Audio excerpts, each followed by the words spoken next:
আল্লাহ রাব্বুল আলামিন পৃথিবী ধ্বংসের আলামত, কিয়ামত কিভাবে, কিয়ামতের আগে পৃথিবী কিভাবে ধ্বংস হবে, রাসূল করিম সাল্লাল্লাহু আলাইহি ওয়াসাল্লাম সেগুলো বিস্তারিত তো হাদিসে আছে।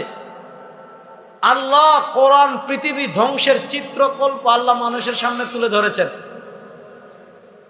আল্লাহ আসমান কেমনে ভাঙবে, পাহাড় কেমনে ধ্বংস হবে, আল্লাহ সেই চিত্রকল্প মানুষের সামনে তুলে ধরেছেন কোরআনে।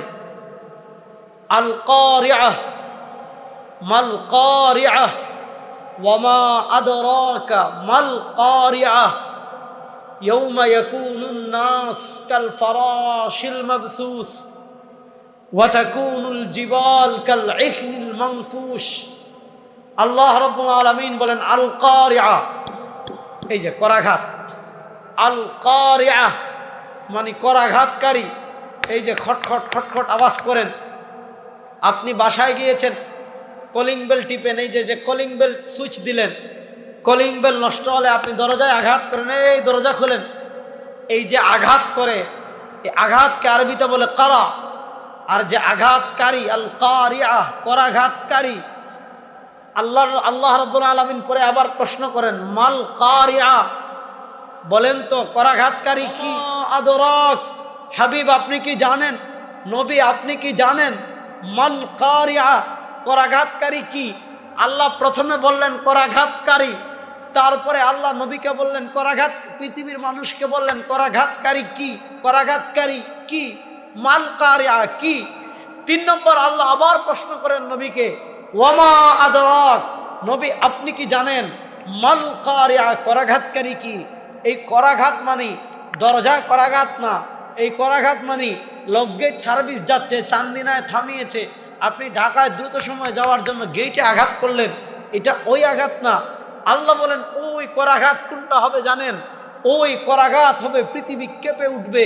যেই দিন পৃথিবী কেঁপে উঠবে, হযরত ইসরাফিল আলাইহিস সালাম যেই দিন সিংহায় ফুৎকার দিবেন, ওই দিন করাঘাত কেমন হবে? ওই করাঘাতের অবস্থা এমন হবে, আল্লাহ বলেন ইয়াউমা ইয়াকুনুন নাস কাল ফারাশিল মাবসুস ওয়া তাকুনুল জিবাল কাল ইহনিল মানফুশ। আল্লাহ বলেন কিয়ামতের করাঘাতে পৃথিবী যখন কেঁপে উঠবে, পৃথিবীর অবস্থা কেমন হবে? এই যে পৃথিবীতে এত মানুষ, এত মানুষ, এত মানুষ, ঢাকা শহরে মানুষ গিজগিজ গিজগিজ করে, পুরা পৃথিবীতে মানুষ গিজগিজ গিজগিজ করছে, খালি মানুষের সংখ্যা বাড়ছে, মানুষের সংখ্যা বাড়ছে।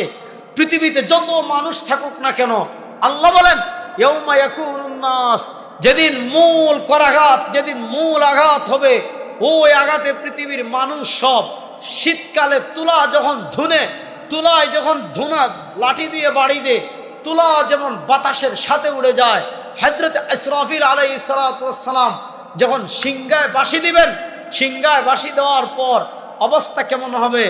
মানুষ সব মরে চূর্ণ বিচূর্ণ হয়ে একদম তুলার মতো বাতাসের সাথে উঠতে থাকবে। এবার বলেন এই পৃথিবী ধ্বংস হবে কি হবে না? না বড় আস্তে বললেন? এই পৃথিবী ধ্বংস হবে কি হবে না? দেখেন আল্লাহ রাব্বুল আলামিন এই পৃথিবী ধ্বংস করবেন, আর এই পৃথিবী একদিনে হুট করে ধ্বংস হবে না। দেখেন আল্লাহ রাব্বুল আলামিন পবিত্র কোরআনে পৃথিবী ধ্বংসের চিত্র আমাদের সামনে, এক চিত্র বললাম একটু আগে, আল্লাহ রাব্বুল আলামিন আরেক চিত্রকল্প আমাদের সামনে তুলে ধরেছেন। আল্লাহ রাব্বুল আলামিন বলেন ইযা জুলজিলাতিল আরযু জিলজালাহা ওয়া আখরাজাতিল আরযু আসকালাহা ওয়া ক্বালাল ইনসানু মা লাহা ইয়াওমাইযিন তুহাদ্দিসু আখবারাহা বিআন্না রাব্বাকা আওহালাহা। আল্লাহ বলেন এ পৃথিবীর মানুষ শোনো, এই বিশাল জমিন দেখো, এত সুবিস্তৃত জমি দেখো, শোনো। নবী করিম সাল্লাল্লাহু আলাইহি ওয়াসাল্লাম হাদিসে বলেন পৃথিবীর শেষ কিয়ামত, ধ্বংসের চূড়ান্ত আলামত, পৃথিবী যেই দিন ধ্বংস হবে, ধ্বংস যেই দিন একেবারে পৃথিবী যেই দিন শেষ প্রান্তে ঘনিয়ে আসবে, আর পৃথিবীর বয়স কমতে কমতে কমতে কমতে যেই দিন সর্বশেষ দিন চলে আসবে, অর্থাৎ যেই দিনের পর পৃথিবীতে আর কোনো দিন আসবে না। নবী করিম সাল্লাল্লাহু আলাইহি ওয়াসাল্লাম ধারাবাহিক 10টা নিদর্শন বলেছেন। 10টা নিয়ে আমি কথা বলবো না। শেষ দিকের আলামতগুলোর ভিতরে একটা গুরুত্বপূর্ণ আলামত হলো আমরা পৃথিবীতে প্রতিদিন সূর্য উঠে আবার সূর্য ডুবে, আবার সূর্য উঠে আবার সূর্য ডুবে, আবার সূর্য উঠে আবার সূর্য ডুবে, কাহায়াতি ইস্তাদার কাহায়াতি, ঘুরতে আসে ঘুরতে আসে ঘুরতে আসে।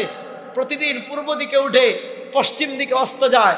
নবী করিম সাল্লাল্লাহু আলাইহি ওয়াসাল্লাম বলেন, যেই দিন আল্লাহ পৃথিবী ধ্বংস করে দিবেন, তুলুউশ শামসি মিন মাগরিবিহা, কিয়ামতের শেষ আলামতগুলোর একটা আলামত হবে পৃথিবী ধ্বংস যেই দিন হয়ে যাবে, মানুষ ঘুম থেকে সব মানুষ উঠবে, আগে দেখে সব দিন সূর্য উঠে পূর্ব দিক থেকে, কিন্তু যেই দিন পৃথিবী ধ্বংস হয়ে যাবে ওই দিন মানুষ দেখবে, আরে পৃথিবীতে এমন কি ঘটনা আজকে ঘটলো, প্রতিদিন সূর্য উঠে পূর্ব দিক থেকে, আজকে তো আর সূর্য পূর্ব দিক থেকে উঠে না, সবাই দেখবে সূর্য উঠে গিয়েছে পশ্চিম দিক থেকে। যেই দিন পৃথিবীতে সূর্য উঠবে পশ্চিম দিক থেকে, হাবিবে করিম সাল্লাল্লাহু আলাইহি ওয়াসাল্লাম, আল্লাহ রাব্বুল আলামিনের হাবিব, সরওয়ারে কায়নাত, তাজদারে মদিনা জনাবে মুহাম্মদুর রাসূলুল্লাহ সাল্লাল্লাহু আলাইহি ওয়াসাল্লাম তার উম্মাহকে বলেছেন, শুনো, কিয়ামতের শেষ আলামতের আগের তিনটা আলামত। নবী বলেন, সালাসু খাসফিন ফিল আরদ, আল্লাহ রাব্বুল আলামিন পৃথিবীতে তিনটা প্রলয়ঙ্কারী ভূমিকম্প দিবেন, খাসফুন ফিল মাশরিক ওয়া খাসফুন ফিল মাগরিব ওয়া খাসফুন ফি জাজিরাতিল আরব। নবী করিম সাল্লাল্লাহু আলাইহি ওয়াসাল্লাম বলেন, একটা ভূমিকম্প হবে পৃথিবীর পূর্ব প্রান্তে, আর আরেকটা ভূমিকম্প হবে পৃথিবীর পশ্চিম প্রান্তে, ওয়া খাসফুন ফি জাজিরাতিল আরব, আর আরেকটা ভূমিকম্প হবে পৃথিবীর মধ্যভাগে। পৃথিবীর পূর্ব প্রান্তে একবার পৃথিবী কেঁপে উঠবে ভূমিকম্পে, পৃথিবীর পশ্চিম প্রান্তে একবার পৃথিবী কেঁপে উঠবে ভূমিকম্পে। পৃথিবীর মধ্যভাগ, মক্কা, মদিনা, সৌদি আরব, দুবাই, বাহরাইন, ইয়ামান, এই যে এলাকা যেগুলোকে আমরা বলি জাজিরাতুল আরব, পৃথিবীর মধ্যভাগ, পৃথিবীর পূর্ব পার্শ্বে ভূমিকম্প হবে। খাসফুন ফিল মাশরিক, পৃথিবীর পূর্ব পার্শ্বে এক ভূমিকম্প হবে, পৃথিবীর পশ্চিম প্রান্তে আরেক ভূমিকম্প হবে। ওয়া খাসফুন ফি জাজিরাতিল আরব, পৃথিবীর মধ্যভাগ জাজিরাতুল আরবে আল্লাহ আরেকটা ভূমিকম্প দিবেন। এই তিন ভূমিকম্পের কথা আল্লাহ কোরআনে বলেছেন, ইদা জুলজিলাতিল আরজু জিলজালাহা ওয়া আখরাজাতিল আরজু আসকালাহা ওয়া ক্বালাল ইনসানু মা লাহা ইয়াওমাইযিন তুহাদ্দিসু আখবারাহা বিআন্না রাব্বাকা আওহা লাহা। আল্লাহ বলেন, শোনো, পৃথিবীতে এমন একটা সময় আসবে, পৃথিবীতে এমন একটা কাল আসবে, ইদা জুলজিলাতিল আরজু জিলজালাহা, যেই দিন প্রলয়ঙ্কারী ভূমিকম্পে, যেই দিন প্রলয়ঙ্কারী ভূমিকম্পে পৃথিবী কেঁপে উঠবে। ইদা জুলজিলাতিল আরজু জিলজালাহা, যেই দিন প্রলয়ঙ্কারী ভূমিকম্পে পৃথিবী কেঁপে উঠবে, এমন ভূমিকম্প হবে।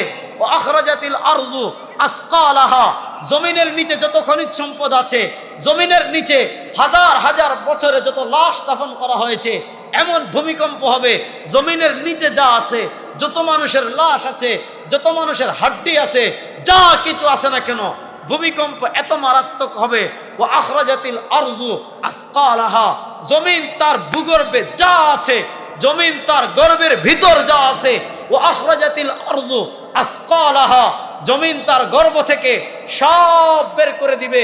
মানুষ দেখবে, আল্লাহ এই সম্পদের জন্য, এই স্বর্ণের জন্য, এই রৌপ্যের জন্য, এই এত কিছুর জন্য এত কিছু করলাম। মানুষ বলবে, ওয়াকালাল ইনসান, মানুষ বলবে, মা লাহা, কি হলো, কি দেখি, জমিনের কি হলো। দুটো ব্যাখ্যা, একটা লাশ দেখে বলতে পারে, অথবা জমিনের নিচের খনিজ সম্পদ যা আছে সব বের হয়ে যাবে, সব বের করা দেখে মানুষ বলবে।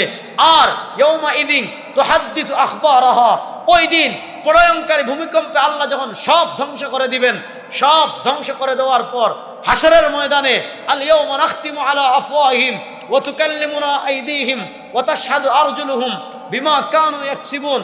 মনোযোগ, যেমন আমার মুখ আল্লাহ বন্ধ করে দিবেন, আমার হাত যেমন কথা বলবে, আমার পা যেমন কথা বলবে, আমার চোখ যেমন কথা বলবে, আমার কান যেমন কথা বলবে, আমার নাক যেমন কথা বলবে, আমার ঠোঁট যেমন কথা বলবে, আমার শরীরের যে অঙ্গ দিয়ে আমি গুনাহ করেছি সব অঙ্গ যেমন কথা বলবে। আল্লাহ বলেন, ইয়াউমাইযিন তুহাদ্দিসু আখবারাহা, জমিন যখন প্রলয়ঙ্কারী ভূমিকম্পে কেঁপে উঠবে, ভূমিকম্পের পর আল্লাহর দরবারে যখন তুমি বিচারের জন্য যাইবা, যেই জমিনে দাঁড়িয়ে তুমি যদি নেকির কাজ করো, ওই জমিন আল্লাহর দরবারে সাক্ষী দিবে। আল্লাহ বলেন, ইয়াউমাইযিন তুহাদ্দিসু আখবারাহা, জমিন তার সব খবর নিয়ে বলবে। কেন বলবে? বিআন্না রাব্বাকা ওয়া হালাহা, কারণ জমিনকে কথা বলার নির্দেশ দিবেন আল্লাহ, জমিনকে কথা বলার হুকুম দিবেন আল্লাহ। আপনি ওয়াজ মাহফিলে এসে, ওয়াজ মাহফিল জিকিরের মজলিস, এটা তো জিকিরের মজলিস না, বাহ্যিকভাবে এটা ওয়াজ মাহফিল হতে পারে, কিন্তু যেখানে মানুষ আল্লাহর জিকিরের জন্য একত্রিত হয়, বাহ্যিকভাবে এটা ওয়াজ মাহফিল হলেও, বাহ্যিকভাবে উপরে শামিয়ানা থাকলেও, বাহ্যিকভাবে নিচে পার্টি থাকলেও, মর্যাদার দিক থেকে ওইটা জান্নাতের বাগান হয়ে যায়। না বাড়িতে গিয়ে জোরে সুবহানাল্লাহ কইবেন।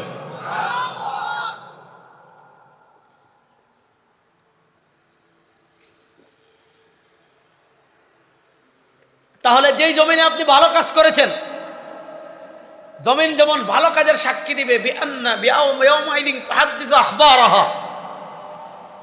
জমিন যেমন ভালো কাজের সাক্ষী দিবে, নিভৃতে নীরবে গভীর রাতে কোনো জায়গায় যদি আপনি গুনাহের কোনো কাজ করেন, জমিন যেমন আপনি ভালো কাজ করলে ভালো কাজের সাক্ষী দিবে, ঠিক তেমনি ভাবে আপনি কোনো গুনাহের কাজ করলে জমিন সেটারও সাক্ষী দিবে।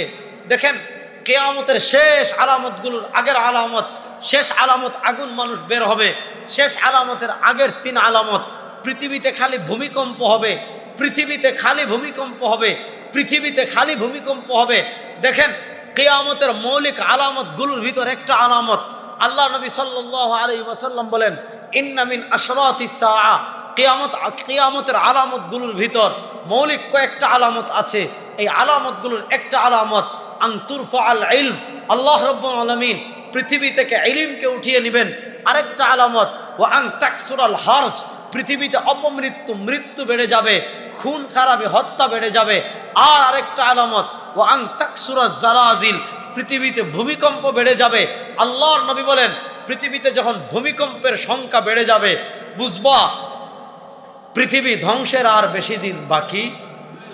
বড় আস্তে কইলেন, পৃথিবী ধ্বংসের আর বেশি দিন বাকি, পৃথিবী ধ্বংসের আর বেশি দিন বাকি। এজন্য ঘন ঘন ভূমিকম্প হওয়া, মারাত্মক মারাত্মক ভূমিকম্প হওয়া কিসের আলামত বলেন? দেখেন ভূমিকম্প এটা মানুষের জন্য আল্লাহর পক্ষ থেকে গজব। গজব কেন শুনেন, নবী করিম সাল্লাল্লাহু আলাইহি ওয়াসাল্লাম, তিরমিজি শরীফের হাদিস, আল্লাহ নবী সাল্লাল্লাহু আলাইহি ওয়াসাল্লাম বলেন, আমার উম্মতেরা শুনো, আমার উম্মার উপর আল্লাহর পক্ষ থেকে 3টা গজব আসবে একসঙ্গে। হাদিসটা মনোযোগ দিয়ে শুনবেন।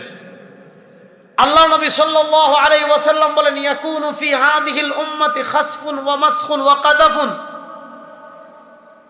আল্লাহ নবী সাল্লাল্লাহু আলাইহি ওয়াসাল্লাম বলেন, আমার উম্মার উপর আল্লাহর পক্ষ থেকে 3টা মুসিবত আসবে। 1 নম্বর মুসিবত, ইয়াকুনু ফি হাদিহিল উম্মাহ খাসফুন, আমার উম্মার উপর 1 নম্বর মুসিবত, খালি জমিন কেঁপে উঠবে, ভয়ঙ্কর ভয়ঙ্কর ভূমিকম্প হবে। তুরস্কে যেটা হলো গত পরশু, তুরস্কে যেই মাত্রায় ভূমিকম্প হয়েছে, আল্লাহ না করুক, আল্লাহ না করুক, যে মাত্রায় ভূমিকম্প তুরস্ক হয়েছে, যেই মাত্রায় ভূমিকম্প সিরিয়ায় হয়েছে, আল্লাহ না করুক আমাদের ঢাকা শহরের যে অবস্থা। কারণ আমাদের দেশের মানুষ যে বেশিরভাগ দুর্নীতিবাজ, টাউট পাটপা, ঠিক না? এই জন্য রাজুকে কর্মচারী যে সে বাটপার, সে টাকা খেয়ে অনুমোদন দেয় ভুল। সে যদি সরকারি দলের নেতা হয় তার অনুমতিও লাগে না। এই যেইভাবে এলোপাতাড়ি বিল্ডিং নির্মাণ হয়েছে, দেখেন তুরস্ক কত উন্নত রাষ্ট্র। ইসলাম আসার আগেও তুরস্ক পৃথিবীর প্রবল শক্তিশালী ছিল, বাইজেন্টাইন সাম্রাজ্যের ছিল। বাইজেন্টাইন সাম্রাজ্যের রাজধানী ছিল কুস্তুনতুনিয়া, কনস্টান্টিনোপল। আল্লাহ নবী সাল্লাল্লাহু আলাইহি ওয়াসাল্লাম তার মৃত্যুর আগে ওসিয়ত করে গিয়েছিলেন, ভবিষ্যৎবাণী করে গিয়েছিলেন, লা তাফতাহুন্নাল কুস্তুনতুনিয়া ফালা নি'মাল আমিরু আমিরুহা ওয়ালা নি'মাল জাইশু জাইশুহা। আল্লাহ নবী সাল্লাল্লাহু আলাইহি ওয়াসাল্লাম ভবিষ্যৎবাণী করে গিয়েছিলেন, শুনো আজকে মুসলমান সংখ্যা কম হতে পারে, আজকে মুসলমান দরিদ্র হতে পারে, আজকে মুসলমানের শক্তি কম হতে পারে, কিন্তু হাবিব 1400 বছর আগে ভবিষ্যৎবাণী করে গিয়েছিলেন, এমন এক সময় আসবে, লা তাফতাহুন্নাল কুস্তুনতুনিয়া, আমার উম্মাহ কনস্টান্টিনোপল, বাইজেন্টাইন সাম্রাজ্যের রাজধানী কনস্টান্টিনোপল, পৃথিবীর অজয় দুর্গ ছিল কনস্টান্টিনোপল, বড় বড় পরাশক্তিও কনস্টান্টিনোপল। বর্তমান তুরস্কের যে ইস্তাম্বুল, এই ইস্তাম্বুলের আরবি নাম কুস্তুনতুনিয়া, ইংরেজিতে বলতো কনস্টান্টিনোপল। আল্লাহ নবী সাল্লাল্লাহু আলাইহি ওয়াসাল্লাম ভবিষ্যৎবাণী করে গেলেন, আমার উম্মাহ এমন এক সময় আসবে, আমার উম্মাহ কনস্টান্টিনোপল বিজয় করবে। নবী করিম সাল্লাল্লাহু আলাইহি ওয়াসাল্লাম পরে বলেন, ফালা নি'মাল আমিরু আমিরুহা ওয়ালা নি'মাল জাইশু জাইশুহা ফালা নি'মাল আমিরু আমিরুহা। যেই সেনাপতির নেতৃত্বে মুসলমানরা কনস্টান্টিনোপল বিজয় করবে, ফালা নি'মাল আমিরু আমিরুহা, যেই সেনাপতির নেতৃত্বে মুসলমানগণ কনস্টান্টিনোপল বিজয় করবে সেই সেনাপতি কতই না উত্তম। ওয়ালা নি'মাল জাইশু জাইশুহা, যেই বাহিনী কনস্টান্টিনোপল বিজয় নেতৃত্ব দিবে সেনাপতি যেমন কতই না উত্তম। ওয়ালা নি'মাল জাইশু জাইশুহা, যেই বাহিনী কনস্টান্টিনোপল বিজয় করবে সেই বাহিনী কতই না উত্তম। আল্লাহ নবী সাল্লাল্লাহু আলাইহি ওয়াসাল্লাম ভবিষ্যৎবাণী করে গিয়েছেন। আর আমাদের আকীদা হলো পৃথিবীর সবার কথা সত্য সত্য, পৃথিবীর সবার কথায় সত্য মিথ্যার সম্ভাবনা থাকতে পারে, পৃথিবীর সবার কথা মিথ্যা হতে পারে, কিন্তু নবী মুহাম্মদুর রাসূলুল্লাহ সাল্লাল্লাহু আলাইহি ওয়াসাল্লামের কোনো কথা মিথ্যা হতে পারে। আপনারা জানেন ইস্তাম্বুল বিজয় করেছিলেন, কনস্টান্টিনোপল বিজয় করেছিলেন। এই তুরস্ক পৃথিবীর ইতিহাসে অনেক মুসলিম বীর ছিলেন। এই তুরস্ক অনেক মুসলিম বীরকে জন্ম দিয়েছে। আপনারা আর্তুগরুল গাজী রাহিমাহুল্লাহর কথা শুনেছেন, তার ছেলে উসমান গাজীর কথা শুনেছেন, তার ছেলে উরহান গাজীর কথা শুনেছেন। ওনারা সবাই তুরস্কের। আর্তুগরুল গাজী রাহিমাহুল্লাহর ছেলে উসমান গাজীর মাধ্যমে পৃথিবীতে উসমানী খিলাফার, পৃথিবীতে সর্ববৃহৎ মানে সবচেয়ে দীর্ঘ মুসলমানদের যে খিলাফা ছিল সেই খিলাফা ছিল উসমানী খিলাফা। এটার সূচনা করেছিলেন উসমান, সুলতান উসমান, যিনি আর্তুগরুল গাজীর ছেলে উসমান। ওই উসমানী খিলাফা পৃথিবীতে প্রতিষ্ঠা করেছিলেন।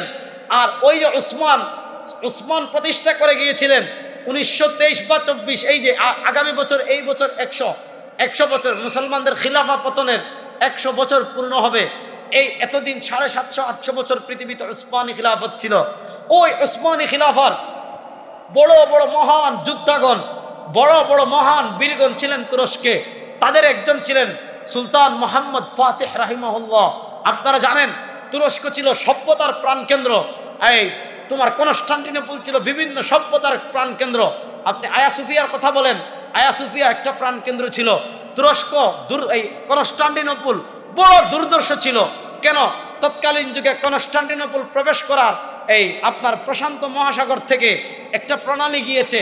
আপনি ইউটিউব বা গুগলে সার্চ দিলেই দেখবেন, বসফরাস প্রণালী বলে। এটা মানে সমুদ্রের মধ্য থেকে, সমুদ্রের মাঝ থেকে একটা খালের মতো, আমাদের ছোট্ট নদীর মতো একটা জায়গা গিয়েছে, এটাকে বলে বসফরাস প্রণালী। ওখানে সিংহের মতো একটা টার্ম আছে, ওইটাকে তারা বলে গোল্ডেন হর্ন, মানে গোল্ডেন মানে স্বর্ণ, হর্ন মানে সিং। ওই গোল্ডেন হর্নে তৎকালীন বাইজেন্টাইন সৈন্যরা কি করেছিল, একটা শিকল দিয়ে রেখেছিল। কোনো জাহাজ এই শহরে, তারা যদি এই শিকল না তুলতো কোনো জাহাজ শহরে প্রবেশ করতে পারতো না।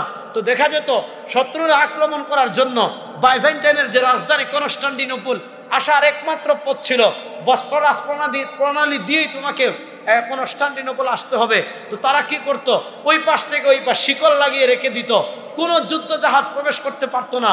উপর থেকে তারা তীর মারতো, উপর থেকে তীর মারতো, আগুনের তীর মারতো, যার কারণে দেখা যেত কোনোভাবে ওই কনস্টান্টিনোপলের দেয়াল পর্যন্ত ঘেঁষতে পারতেন না। আপনারা জানেন আল্লাহ নবী সাল্লাল্লাহু আলাইহি ওয়াসাল্লামের এই মদিনার যিনি মেজবান ছিলেন হযরত আবু আইয়ুব আনসারী রাদিয়াল্লাহু তাআলা আনহু, তার কবর কিন্তু বর্তমানের তুরস্কের ইস্তাম্বুলে। কেন জানেন? হযরত আমির মুআবিয়া রাদিয়াল্লাহু তাআলা আনহুর যুগে প্রথম কনস্টান্টিনোপল মুসলমানরা অভিযান পরিচালনা করেছিল। কনস্টান্টিনোপল সেই অভিযানে ছিলেন আল্লাহ নবী সাল্লাল্লাহু আলাইহি ওয়াসাল্লামের মদিনার মেজবান হযরত আবু আইয়ুব আনসারী রাদিয়াল্লাহু তাআলা আনহু। তিনি কি করেছিলেন? কনস্টান্টিনোপল অভিযান পরিচালনা যখন করেছিলেন হযরত আবু আইয়ুব আনসারী রাদিয়াল্লাহু তাআলা আনহু সেই যুদ্ধে শাহাদাত বরণ করেছিলেন, সেই সফরে তিনি ইন্তেকাল করেছিলেন। মৃত্যুর আগে তিনি মুসলমানকে ওসিয়ত করে গিয়েছিলেন, তোমরা যত পারো আমার লাশটা একদম কনস্টান্টিনোপল দুর্গের একদম দেয়ালের কাছে যতটা পারো কাছে নিয়ে দাফন করবে। মুসলমানরা রাত্রে অনেক একদম কাছে গিয়ে ওখানে তারা দেখেছে বাইজেন্টাইন সৈন্যরা যে মুসলমানরা রাত্রে নড়াচড়া করছে, কি করছে তারা বুঝে নাই। ওখানে এখনো হযরত আবু আইয়ুব আনসারী রাদিয়াল্লাহু তাআলা কবর মুবারক এখনো আছে, রওজা মুবারক এখনো আছে। যারা তুরস্কে যায় তারা জিয়ারত করে আসে ইস্তাম্বুলে, হযরত আবু আইয়ুব আনসারী রাদিয়াল্লাহু তাআলা কবর আছে। খুব মনোযোগ দিয়ে শুনেন। হযরত আবু আইয়ুব আনসারী রাদিয়াল্লাহু তাআলা ওনারা বিজয় করতে পারেন নাই। সুলতান মুহাম্মদ ফাতিহ একটা অবিস্মরণীয় কাজ করেছিলেন। কি কাজ করেছিলেন? ওই যে তারা যখন শিকল তুলে দিয়েছিল, কোনোভাবে যুদ্ধ জাহাজ এপারে আনা যায় না, এপারে না আনলে আপনি আক্রমণ করতে পারবেন না, বিজয় লাভ করতে পারবেন না। সুলতান মুহাম্মদ ফাতিহ রাহিমাহুল্লাহ শিকল পার করার জন্য যত যুদ্ধ জাহাজ আছে সব যুদ্ধ জাহাজ লুক লাগিয়ে চর্বি দিয়ে রাস্তা বানিয়ে চর্বি দিয়ে এই রাস্তাকে পিচ্ছিল করে আবু আইয়ুব আনসারী রাদিয়াল্লাহু হযরতে সুলতান মুহাম্মদ ফাতিহ রাহিমাহুল্লাহ পাহাড়ের উপর দিয়ে যুদ্ধ জাহাজগুলো মুসলমান সৈনিকদেরকে দিয়ে টেনে টেনে টেনে টেনে, এখনো পৃথিবীতে কত আধুনিক অস্ত্র আবিষ্কার হয়েছে, কিন্তু এখন আধুনিক এত সমরাস্ত্রের পরও সুলতান মুহাম্মদ ফাতিহের যুদ্ধ কৌশল দেখে এখনো মানুষ অবাক হয় যে সুলতান মুহাম্মদ ফাতিহ রহমতুল্লাহ আলাইহি পাহাড়ের উপর দিয়ে জাহাজ টেনে ওই পাশে নিয়ে এসেছিলেন। তারপরের দিন সুলতান মুহাম্মদ ফাতিহ কনস্টান্টিনোপল বিজয় করেছিলেন, ইস্তাম্বুল বিজয় করেছিলেন। যেই ইস্তাম্বুল মুসলমানদের প্রাণকেন্দ্র ছিল, যেই ইস্তাম্বুল ইসলামের বীরদের প্রাণকেন্দ্র ছিল, যেই তুরস্ক সুলতান উসমানের প্রাণকেন্দ্র ছিল, আর্তুরুল গাজীর প্রাণকেন্দ্র ছিল। আপনারা জানেন উসমানী খিলাফার পতনের পর কামাল আতাতুর্ক নামক নাস্তিক মুরতাদ কুলাঙ্গার তুরস্ক থেকে ইসলামকে একদম জেটিয়ে বিদায় করতে চেয়েছিল। তুরস্ক থেকে আজান নিষিদ্ধ করে দিয়েছিল, বুরকা নিষিদ্ধ করে দিয়েছিল, আরবি বর্ণমালা নিষিদ্ধ করে দিয়েছিল, আয়া সুফিয়াকে গির্জায় পরিণত করেছিল, মসজিদে তালাবদ্ধ করেছিল, বিভিন্ন আয়া সুফিয়াকে জাদুকর বানিয়েছিল, বিভিন্ন মসজিদ সব কিছু বন্ধ করে তুরস্ক থেকে ইসলামকে বিদায় দিতে চেয়েছিল। কিন্তু কামাল আতাতুর্ক ইতিহাস থেকে হারিয়ে গিয়েছে। তুরস্কে কিন্তু আবার শিকলের দিকে ফেরা শুরু করেছে। তুরস্কে কিন্তু এখন আবার ইসলামের পুনরুত্থান হচ্ছে কি হচ্ছে না? হচ্ছে। তো তুরস্ক আমাদের অনেক আবেগের জায়গা, কারণ মুসলমানদের সবচেয়ে বড় খিলাফতগুলোর একটা উসমানী খিলাফত তুরস্ক থেকে তুর্কি জাতিরাই কি করেছে? পরিচালিত করেছে। আর মুসলমান ইতিহাসের বড় বড় বড় বড় অনেক বীর ছিলেন তুর্কিরা, যারা ইসলামের সুমহান বাতিকে দাওয়াতের যে পতাকা নবী আমাদের হাতে দিয়েছিলেন, সেই পতাকাকে পৃথিবীব্যাপী বিস্তৃত করতে তুরস্কের বীরদের অনেক বড় অবদান ছিল। আপনারা দেখেছেন তুরস্ক কি পরিমাণ বিপদের সম্মুখীন হয়েছে। মাত্র কয়েক সেকেন্ডের ভূমিকম্প তুরস্কের এক বিশাল অংশ, সিরিয়ার একটা বিশাল অংশ একেবারে মাটির সাথে মিশে গিয়েছে। শত শত বিল্ডিং ধসে পড়েছে, হাজার হাজার মানুষ শাহাদত বরণ করেছে। নবী বলেন, শোনো, কিয়ামতের আগে যেই কথা বলছিলাম, নবী বলেন, আমার উম্মতেরা শোনো, কিয়ামতের আগে আমার উম্মার উপর আল্লাহ রাব্বুল আলামিনের পক্ষ থেকে তিনটা মুসিবত আসবে। ইয়াকুনু ফি হাদিহিল উম্মাহ খাসফুন ওয়া মাসখুন ওয়া কাযাফুন। নবী বলেন, কিয়ামতের আগে আল্লাহ রাব্বুল আলামিনের পক্ষ থেকে আমার উম্মার উপর তিনটা মুসিবত আসবে। মুসিবত নাম্বার 1 খাসফুন, খালি ভূমিকম্প হবে। মুসিবত নাম্বার 2 কাযাফুন, পাথর মারা হবে। মুসিবত নাম্বার 3 মাসখুন, বিকৃত করে দেওয়া হবে। সাহাবা একরাম জিজ্ঞেস করলেন, মাতা ইয়া রাসূলুল্লাহ, কখন আল্লাহ রাব্বুল আলামিনের পক্ষ থেকে ভূমিকম্প নামক গজব দিয়ে? আপনারা দেখেছেন তুরস্কে কি অবস্থা হয়েছে, আপনারা দেখেছেন সিরিয়ায় কি অবস্থা হয়েছে। সাহাবা একরাম জিজ্ঞেস করলেন, উম্মার উপরে 3 গজব কখন আসবে? নবী করিম সাল্লাল্লাহু আলাইহি ওয়াসাল্লাম জবাবে বলেন, শুনো, যখন উম্মার ভিতর 3টা গুনাহ ব্যাপক আকার ধারণ করবে, আল্লাহ রাব্বুল আলামিনের পক্ষ থেকে 3টা মুসিবত তোমাদের উপর আসবে। 3টা গুনাহ কি? আল্লাহ নবী সাল্লাল্লাহু আলাইহি ওয়াসাল্লাম বলেন, ইযা যাহারাতিল কায়নাত, 1 নম্বর গুনাহ, যখন গায়িকার সংখ্যা বেড়ে যাবে, ভূমিকম্প নামক গজব আসবে। ওয়া ইযা যাহারাতিল মাযামির, যখন বাদ্যযন্ত্র বেড়ে যাবে, ভূমিকম্প নামক গজব আসবে। ওয়া শুরিবাতিল খামার, যখন মাদক ব্যাপক আকার ধারণ করবে, ভূমিকম্প নামক গজব আসবে। নবী করিম সাল্লাল্লাহু আলাইহি ওয়াসাল্লাম বলেন, আল্লাহ রাব্বুল আলামিন তোমাদের উপর ভূমিকম্প নামক গজব দিবেন কখন? নবী করিম সাল্লাল্লাহু আলাইহি ওয়াসাল্লাম বলেন, 3টা গুনাহ যখন তোমাদের ভিতর ব্যাপক আকার ধারণ করবে, আল্লাহ রাব্বুল আলামিনের পক্ষ থেকে 3টা মুসিবত আসবে। গুনাহ নম্বর 1 ইযা যাহারাতিল কায়নাত, মহিলা গায়িকার সংখ্যা বেড়ে যাবে। 2 নম্বর ওয়া ইযা যাহারাতিল মাযামির, যখন বাদ্যযন্ত্র বেড়ে যাবে।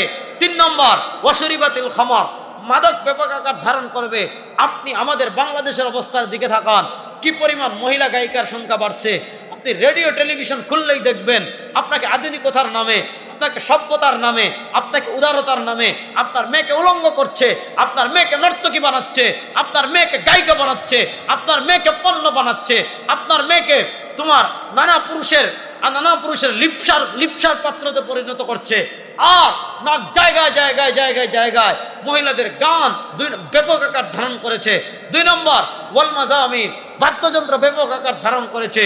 এত ব্যাপক আকার ধারণ করেছে, এক সময় বাদ্যযন্ত্র মানুষ বাজাইতো গানে, বাউল গানে, ওই গানে, সেই গানে। এখন বাদ্যযন্ত্র কত ব্যাপক আকার ধারণ করেছে। এখন কেউ কেউ ইসলামী সঙ্গীতে বাদ্য লাগায়। ছোটবেলায় দেখিয়েছি, ওই বিদেশের কেউ কেউ ইসলামী সঙ্গীতে বাদ্য লাগাতো, মাহের জাইন লাগাইতো, আরো কেউ কেউ লাগাইতো। এটার দেখা দেখি বাংলাদেশেও শুরু হয়েছে।